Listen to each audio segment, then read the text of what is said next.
విజయనగరం జిల్లా వైద్య మరియు ఆరోగ్య శాఖ అధికారి డాక్టర్ ఎస్ జీవనరాణి గారు మీడియాతో మాట్లాడుతూ medical and health new intervention ప్రోగ్రాంలో భాగంగా స్వస్థ నారి సశక్త పరివార్ అభియాన్ అనే medical and health program September 17వ తేదీ నుండి అక్టోబర్ 2వ తేదీ వరకు జరుగుతాయని, ఆరోగ్యమే మహాభాగ్యంలో భాగంగా ఎక్కడైతే మహిళలు ఆరోగ్యంగా ఉంటారో సొసైటీ అంతా బాగుంటుందని, ఆడబిడ్డని ఎదగనిద్దాం, ఆడబిడ్డని కాపాడుకుందాం, అమ్మతానాన్ని భావితరాలకు అందిద్దాం అని విజ్ఞప్తి చేశారు.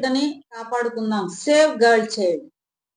మన ఈ నానుడి మన ప్రధానమంత్రి గారి దగ్గర నుంచి కూడా మనకు వచ్చి అవి ఒక యాక్షన్ తీసుకుని ఆ రూపంలో ఒక ప్రోగ్రామ్ లాగా కూడా కండక్ట్ చేస్తున్నాము.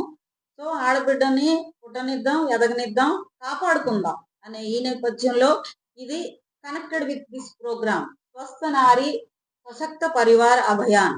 ఆడబిడ్డని అలా కాపాడుకుందాం, మనం అందరూ కలిసి ఎదగనిద్దాం అనే ఈ నానుడితో ఇంకొక మాట,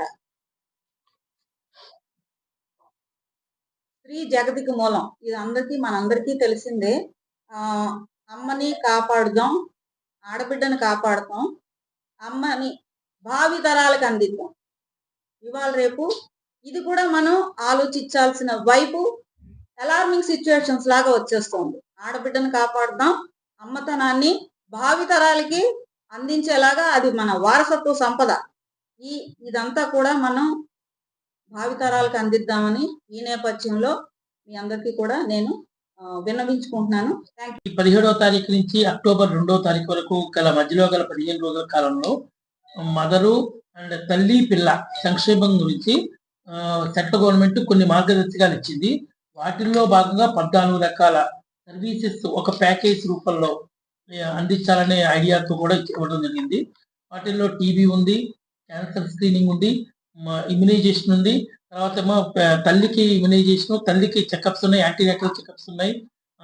ఈ రకంగా 14 ఆయుష్ డాక్టర్ గారి సేవలు ఉన్నాయి. తర్వాత ఐఈసీ ఉంది, మిగిలిన అడోలసెంట్స్ కి సంబంధించిన కార్యక్రమాలు ఉన్నాయి, హిమోగ్లోబిన్ కి సంబంధించిన కార్యక్రమాలు ఉన్నాయి, బ్లడ్ డోనార్స్ ఏమైనా అవయవ దానానికి సంబంధించి ఉన్నాయి.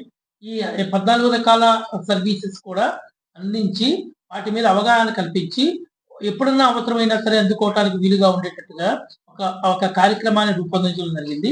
దీంట్లో 3 భాగాలు ఉంటాయి. మొట్టమొదటిదేమో క్యాంపైనింగ్, రెండోదేమో క్యాంపు, మూడోదేమో ఫాలో. ఈ క్యాంపైనింగ్ అనేది క్యాంపుకి ముందు 7 days ముందు జరుగుతుంది. ఈ 7 రోజుల కార్యక్రమంలో కూడా మా హెల్త్ ఆరోగ్య సిబ్బంది ఇంటింటికి వెళ్ళటం, అందరినీ కలవటం, ఆ తల్లికి పిల్లకి ఎటువంటి సేవలు అందించాలి అనేది నమోదు చేసుకోవటం, క్యాంపు ఏ రోజు ఉందో చెప్పి ఆ రోజు వాళ్ళని మొబిలైజ్ చేసి తీసుకురావటం జరుగుతుంది. క్యాంప్ రోజు 1-2 స్పెషాలిటీస్తో సహా మెడికల్ ఆఫీసర్ ఉంటారు, సిబ్బంది అంతా ఉండి కూడా ఆ సర్వీసెస్ అందించడం జరుగుతుంది. క్యాంప్ అయిపోయిన తర్వాత ఎవరికన్నా కూడా ఫాలోఅప్ సర్వీసెస్ ఉంటాయి. ఫర్ ఎగ్జాంపుల్ యాంటీనేటల్ ఉన్నాయి, స్కాన్స్ కావాలి, క్యాన్సర్ డిటెక్షన్ ఉంది, వాటికి సర్వీసెస్ కావాలి. ఇట్లాంటి సర్వీసెస్ ఏమన్నా ఉంటే వాటిని ఫాలో చేసుకోవడం జరుగుతుంది.